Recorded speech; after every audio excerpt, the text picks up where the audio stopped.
So we'll go on and look at a little bit more, and I will have a listen to what AC's got to say. About what it would be like to go back to the early days of SEO and just have an open field of experimentation. I will be totally honest, in the past couple of years, SEO had gotten pretty stale. We knew what worked and we just did what worked, and it was really predictable and it was really boring. And now we have a brand new open field again. And as everyone is starting to figure things out, that means that no matter where you're starting from, you could be a startup, you could be a big company like HubSpot. No one has a big edge right now. The edge goes to the people who figure out the new tactics the most quickly. And I think a lot of it is going to rely on AI-powered content systems, which, as y'all have talked about on this podcast, pretty much every time you talk, means you don't need a ton of people, you don't need a huge team or a lot of money to get these systems going. And so I really think I think that people in 20 years are going to be nostalgic for this period. Okay, that is a really important point. A really important point. So that first part of the video was me just showing you what's actually happening. That was a podcast from, I don't know, 2 or 3 days ago by the team at HubSpot. And they are talking about strategic strategies to try and get ranked on LLMs, because you can see by the graph that LLMs will be the way that people get their information. Now, I do agree, like I said, you need to also have a foot in today's space, because companies aren't going to realize the power of AI until they see it. Okay, so the first part of this video was me establishing to you guys that companies are now seriously looking at how they do this, and they're starting to work out the puzzle. I'm going to show you the solution to the puzzle. It's very cool. Now, before I do that, I just want to indulge myself or indulge you. Sam Altman, as we know, head of OpenAI, has some interesting things to say. So I just want to show a short piece of a discussion from a podcast that he was on the other day with his brother, oddly enough, which I thought was interesting. And this is him talking about where OpenAI sits in the field. Now, we can see that OpenAI, by the way ChatGPT has grown and OpenAI as a company has grown, it is going to be a major player. It is going to be one of the major platforms that everybody uses. I've already discussed in the past that all these major companies are going towards conversation and chat. That's the way we will interact with machines. This is just to back it up. I haven't shown much on Sam Altman talking about this, so I also just want to show a snippet of this. What's the potential complete apparatus, or what's the apparatus, at least in some period of time? Yeah, I think what consumers want from us eventually is an AI companion, for lack of a better word, that lives in the ether and that is helping them in all these ways through all these surfaces and all these products, and that gets to know you and your goals and what you want to accomplish and your information. And sometimes you'll type in it with inside of ChatGPT. Sometimes you'll be using a more entertainment focused version. Sometimes you'll be using other services that will have integrated with our platform. Sometimes you'll be using our new device. But what you will have is this thing that will just be helping you get done whatever you want to get done. Sometimes it's pushing stuff to you. Sometimes you're asking questions. Sometimes it's just there observing and getting better for the future. But that is eventually what I think it'll feel like. We don't quite have the right word for it. My AI companion is the best I can do right now. Do you think we have the wrong form factor with all of our stuff right now? Computing? Yes. Wrong is too strong of a word. I don't think we have the optimal thing. There have basically been two revolutions in computer form factors, interfaces, whatever you want to call it, that I think it really mattered. I mean, there was stuff a long time ago, but neither you nor I were paying attention. But in our lifetime, there's been this kind of a computer, a keyboard, a mouse, and a monitor, which is pretty awesome and pretty general purpose. And then there's been touch devices that you carry around. And honestly, those are the big ones. Both of those had the constraints of not having AI. And so there's things that you had to build or that you could rely on or not.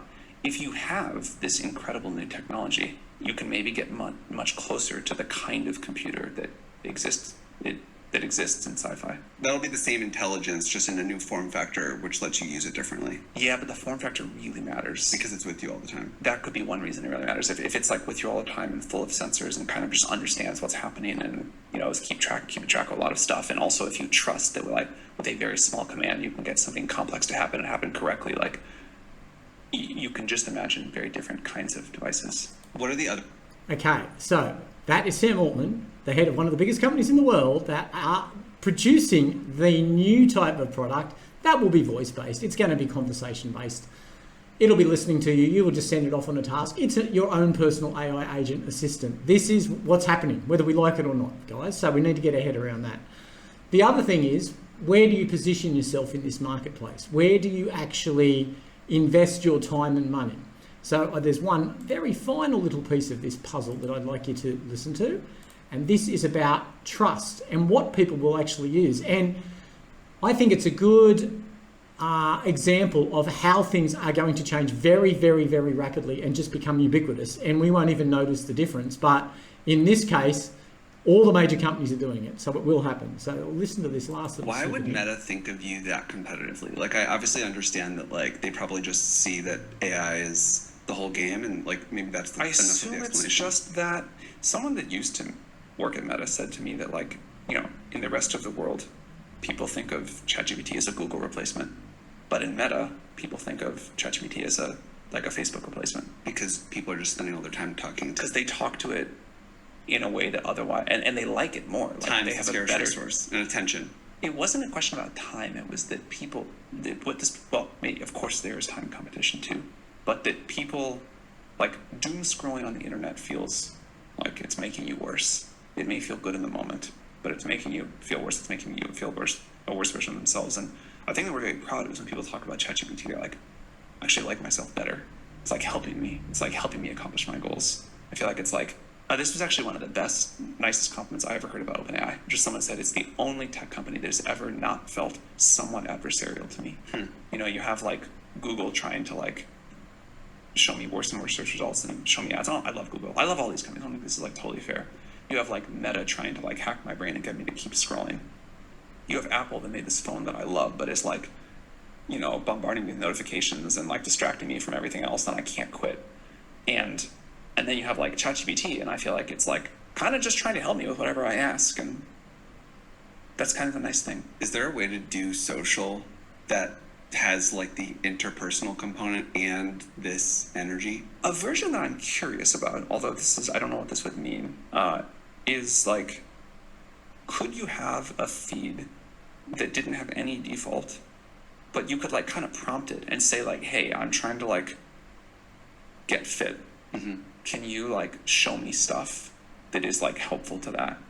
Or I'm trying to learn more about current events. Can you show me stuff from a neutral perspective that is not going to make me angry, but it's just actually going to do it? And Okay, this is a guy who has got the wherewithal to make this happen. If he said, oh, I'd like this idea, you can bet your bottom dollar it's going to happen. It goes back and backs up my argument.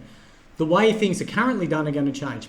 AI will totally change the way we interact, and the answers that we get from AI are not going to be the manipulation of who's paid the most money, who is basically got the biggest checkbook. It's who is actually genuinely got a truthful product, and it can be found by the AI and answered for that person. Now, this is tailored, customized search results, and this is why conversation is so important. Capturing the conversation of your business through my solution and then publishing that information, interaction point between your business and your client. The upside is growing and letting the other LLMs know about your business in conversational form. So what I'm going to do now is I'm going to show you some results of some of my sites that basically prove exactly what I'm talking about. So this is the important bit, folks. Let's have a look. Okay, so we can see here Sutherland Sally, which was one of the examples that I made. And I talked about owning the conversation. This was part of the British carpet company. They went and transformed their website into an AI website. Then they went on to own the domain of carpet in Sydney. And then they decided that they wanted to own Sutherland, and because they're in that area, they started this AI assistant. Now, all these assistants were started about the same time 4 months ago. I am about to show you something very interesting. So the first thing is, once you've got an AI assistant in whatever business type that you want for your business, and we'll just use these location ones at the moment to own the location, right?